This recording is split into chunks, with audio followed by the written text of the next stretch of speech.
Hello everybody, my name is Sir Pumpkin, and today I'm going to be going over how to make a deck and what makes a good deck. So first thing first, we go into Workshop and we're going to see all of our current decks. You're going to have the starter decks at the top and then any decks that you've made before. So to create a new deck, you're going to click on Create Deck here, and you're going to be given 6 options in terms of gods. Starting off, we have God of War. This leader is primarily going to focus on clearing the board with its Blitz God ability, giving a unit blitz and making favorable trades, as well as having a late game with relics, allowing you to smash your opponent in the face towards the end. Next we have the Goddess of Nature. This god is going to focus on playing a mid-range deck and basically putting units on the board. A lot of the times the units that you are playing are going to be overstated units, with the downside of being confused, just to keep these cards in balance, as well as having the ability to burst heal your god if you so choose to.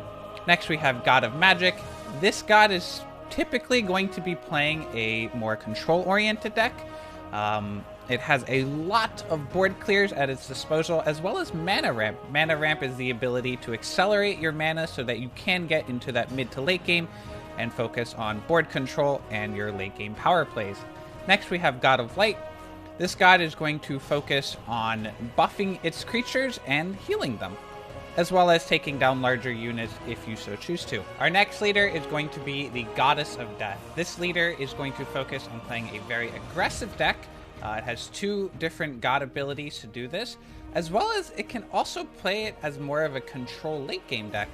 This deck is going to have fewer early game options. However, the late game is going to give it a large chunk of healing, as well as some massive units that are typically going to destroy any kind of control deck. And last but certainly not least, we have the Goddess of Deception. This leader focuses on outplaying your opponent and playing very deceptively, hence the name.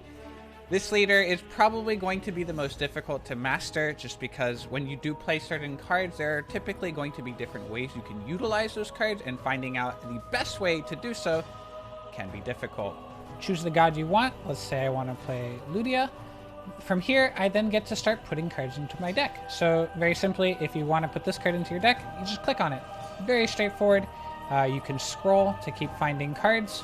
You can use these filters up here to filter out certain cards. So if we want to go to 2 mana, we can start going to 2 mana. If we want to go to 4 mana, we start going to 4 mana. If we want to keep going, we go all the way to 6, we can go all the way to 9+, right? The idea is you got lots of different filters. If you're looking for specific cards, you can search for it and add the card directly. Once you're done building a deck, we'll go ahead and just fill the deck with random cards, right?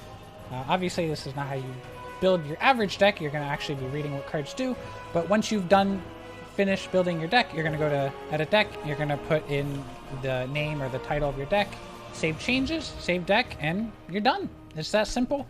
From there, you can go back into the arena and start playing constructed, start playing casual. It doesn't really matter. But yeah, that's how to build a deck. The next thing is what exactly makes a good deck. So now you know how to build a deck, but what do I put in my deck?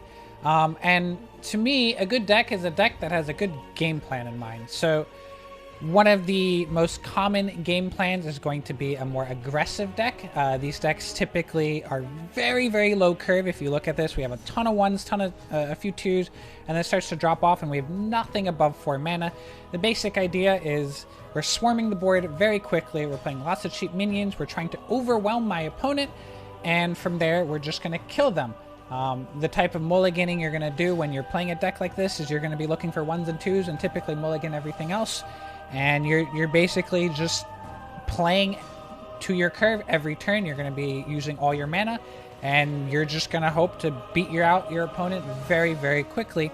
You have cards like Sing Song Satyr, which is quite good because you are flooding the board very aggressively. So on turn 4, 5, 6, you can play this card and it buffs all your onboard units, which is very good for a deck that's swarming. So this type of deck, your mana curve is typically going to be very, very early. You're looking for a lot of 1s into a lot of 2s, and then not very many 3s and 4s. You can play maybe a 5 over here if you'd like to, but you don't really want to be playing these late game cards, just because the goal of the deck is to rush down your opponent's face as fast as possible and kill them. Expensive cards you can't really play, so they're just going to take up space in your hand, so you're going to want very cheap units. Yeah. So another type of deck that you'll hear is called mid-range. Mid-range decks are usually going to be playing aggressively early, so that they can beat other aggressive decks like the one that we just showed. However, they typically have a little bit more late game. So in the aggro deck that I just showed, we had 1 through 4s. This deck we have some 5s and 6s. So this is going to do better in a mid to late game against like an aggro deck than say an aggro versus aggro deck. The other nice thing with this deck is it is aggro-ish, so against a control deck, it can do quite well in the early game if your opponent can't deal with it. However, mid-range decks can start to fall off against control decks if, well, they get controlled. If your opponent is able to consistently remove your threats every single turn, you're probably going to lose. So when you're building a mid-range deck, the most amount of cards you're going to have are 2s. 2s are typically going to be the most common. You do want to play a few 1s just because having that 1-drop early on can be very, very helpful against other aggro decks. But 2s are going to be where the majority of your cards are going to be. The reason for this is you can play them on turn 1 by playing a bag of tricks, coining it out. You can play this on turn 2. You can play it on turn 3 by playing another bag of tricks with like your God Power, maybe another 2-drop. So 2s are just really, really good, really, really common. If you're playing any kind of mid-range deck, you're going to have a lot of 2s. So 2s, fantastic. They're much better than 3s a lot of the times.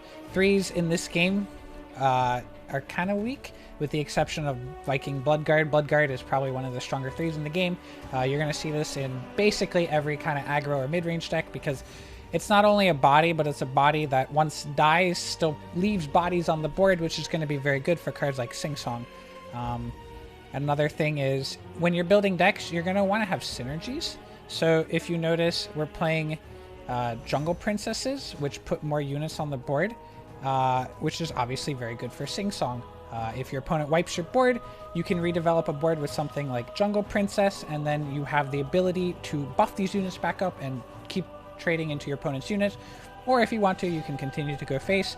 You do want a few 6s. You don't want too many, just because getting to 7 mana takes pretty long. But you do want some 6s so that you can keep up against other mid-range decks, and so that you kind of have a mid to late game against aggro decks. The final deck is going to be a control deck. This deck has the fewest early game cards. If you notice, there's a lot of expensive cards, or maybe I shouldn't say a lot, but there's more. There's more than 0. If you notice, there are a bunch of 2-drops. 2-drops are very, very good. And then after that, you kind of just want to curve. So I didn't talk about curve too much, but essentially, in something like an aggro deck, you want to be playing something every single turn, and you want to be spending all your mana. So ideally, you play like 2 1-drops on turn 1 with coin, or a 1-drop, and then the next turn you play like a 2-drop, and then the next turn you play maybe a 2-drop and a 1-drop, or maybe you coin out a 4-drop, right? The idea is to expend all your mana every single turn. The goal of a control deck is to not lose the early game, kind of survive against aggro decks, and then have these giant board clears like Asterisk Implosion, which does 6 damage to a unit and then 3 to the rest. This is a very significant board clear card. Typically aggro decks, if this hits an aggro deck and they can't recoup, they lose. So control decks are looking to have some early game so that they don't get completely blown out by aggro decks, a little bit of mid game, and then some late game. How much late game you have is kind of dependent on the meta. If you're queuing into, or you're facing against a lot of very aggressive decks, you're not going to want to run too much late game, just because those cards are dead in your hand until you get to that point, and in some cases the game might be over by turn 5, turn 6. So like your 7, 8, 9 cards, you can't play them, right? So you don't want too many. On the flip side, if you're playing against like mid-range or control decks and you're queuing into them fairly often, you're going to want some more late game, because, well, you're going to have to outvalue your opponent, and the best way to do that is by playing, well, more expensive cards typically. So how you build your deck is going to depend on what your game plan is, right? So the 3 most common are going to be aggro, right? Where you go very wide, you play lots of units very quickly. Your second one is going to be mid-range, which is aggro-ish, but has some more mid-game options on the 5 and 6 options. And then a control deck, which is going to have some early game so it doesn't get completely blown out by aggro, but it also has a decent amount of late game and board clears so that it can keep the board intact and have some finishers for those matchups and for control matchups. Yeah, that's going to be your basic deck building tips. I hope you guys enjoy the video. Good luck with your decks, and I'll see you guys around.